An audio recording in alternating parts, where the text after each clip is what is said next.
This is Deirdre Blake from Dr. Dobbs TV with the news. At the recent Software Development West Show, a panel discussion featuring some of the distinguished authors who contributed to the O'Reilly book Beautiful Code gathered to share their thoughts on what makes code beautiful. On the panel were Michael Feathers from Object Mentor, Jim Kent from UC Santa Cruz, Christopher Seiwalt from Perforce, software engineer and author Elliot Rusty Harold, San Jose State University professor Ron Mack, and Agitar software founder Alberto Savoia. Here's some of what they had to say on the subject of resources. Press the compile button and there it goes. And so you can get very sloppy. It takes more discipline nowadays, I think. Whereas before, the machine, the limited resources imposed the discipline on you, and now it has to be self-imposed.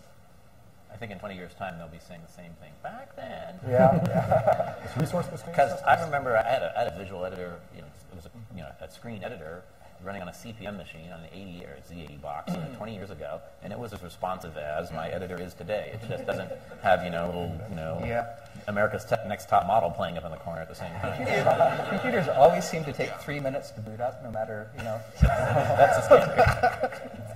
Yeah, but if you think having a lot of CPU really changes the way you do things, look at binary search. If you have infinite power, you would argue that a more beautiful algorithm would be just search linearly. Who cares? It just finishes just as fast. So having limitations in terms of time and CPU forces you to come up with something like binary search, which is beautiful if you look at within the constraints of having limited CPU. But in terms of understandability, maybe just searching linearly, one could argue is more beautiful because it's simpler and it's harder to get wrong.